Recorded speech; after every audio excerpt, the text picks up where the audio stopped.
शहरों का पर दबाव बढ़ने वाला है, शहरों की जनसंख्या बढ़ने वाली है, शहरों की जिम्मेवारियां बढ़ने वाली हैं और ये भी सच्चाई है कि आर्थिक गतिविधि का केंद्र शहर में बहुत तेज गति से आगे बढ़ता है और इसलिए हमें, अगर हम मेयर है तो मेरा शहर आर्थिक रूप से समृद्ध हो, मेरा शहर किसी न किसी प्रोडक्ट के लिए जाना जाए, मेरा शहर टूरिज्म के लिए आकर्षण का केंद्र बने, मेरा शहर उसकी एक पहचान बने, इन सारी चीजों में आर्थिक व्यवस्थाएं जुड़ी होती है।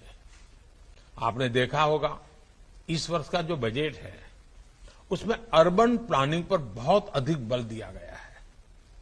अब ये भी आवश्यक है कि शहरों की प्लानिंग को भी विकेंद्रीकरण होना चाहिए, डिसेंट्रलाइजेशन। राज्य के स्तर पर भी शहरों की प्लानिंग होनी चाहिए, सिर्फ दिल्ली से नहीं हो सकता है। अब मुझे याद है, मैं जब चंडीगढ़ में रहता था तो चंडीगढ़ के नजदीक में पंचकुला बहुत अच्छा डेवलप हुआ, उधर मोहाली अच्छा डेवलप हुआ, हमारे गांधीनगर के बगल में पेथापुर वगैरह बहुत अच्छी तरह से नए डेवलप हो रहे हैं।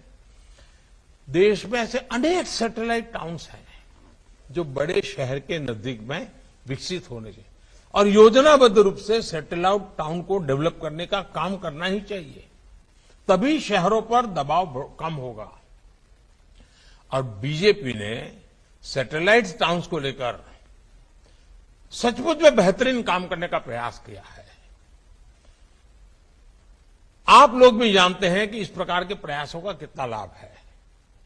मुझे एक घटना याद आती है, भारतीय जनता पार्टी पहली बार अहमदाबाद में 87-88 में बहुमत मिला उसको, पहली बार शासन में आए और उस समय सद्भाग्य से राज्य में भी जो सरकार थी उसमें उस समय जनसंघ था, भाजपा के लोग उसमें हिस्सा थे, भाजपा का लोग भी पार्टनर थे।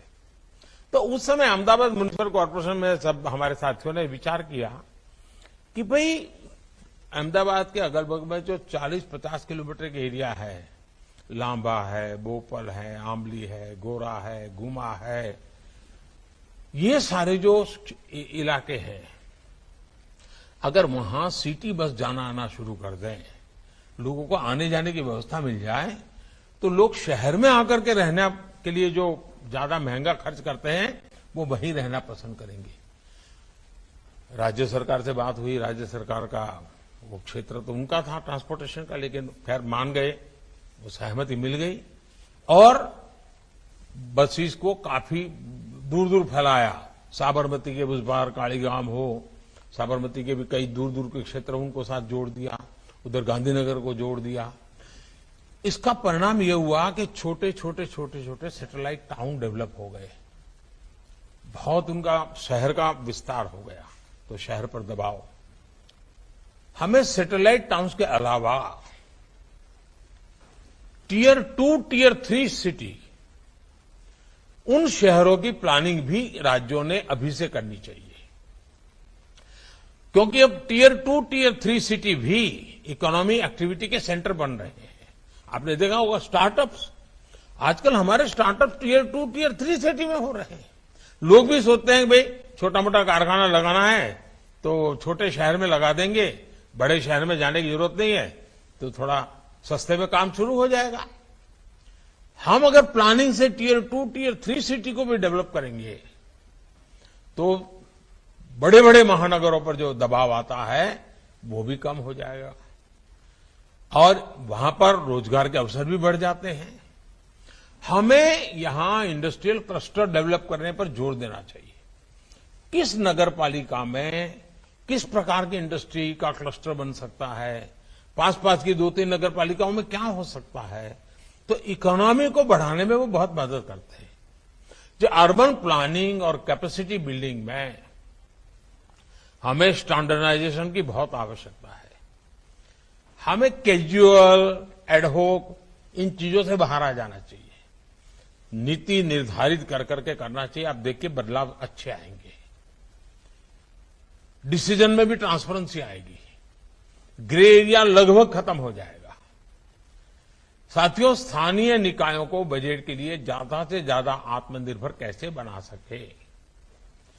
देखिए, शहर का विकास करना है तो शहर को धन भी लगता है।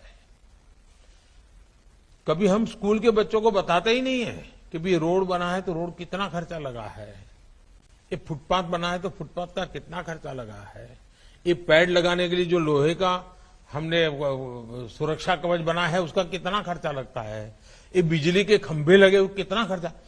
समाज को भी, लोगों सामान्य मानव को पता नहीं होता है कि सारी चीजों का कितना खर्चा लगता है।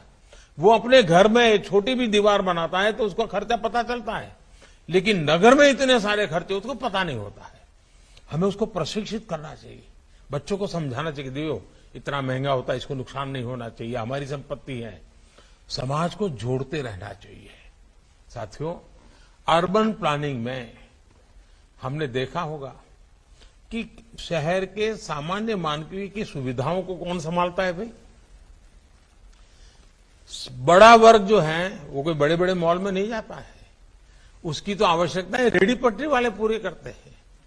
रेहड़ी पटरी वाले जो होते हैं, ठेले वाले लोग होते हैं, जो मोहल्ले में आके सब्जी बेचते हैं, अखबार वाले आते हैं, कपड़ा बेचने वाले आते हैं, कभी फुटपाथ पर बैठे हुए लोग, वे भी इकोनॉमी का एक बहुत बड़ा ड्राइविंग फोर्स होते हैं और सामान्य मानवीय की सेवा बहुत करते हैं।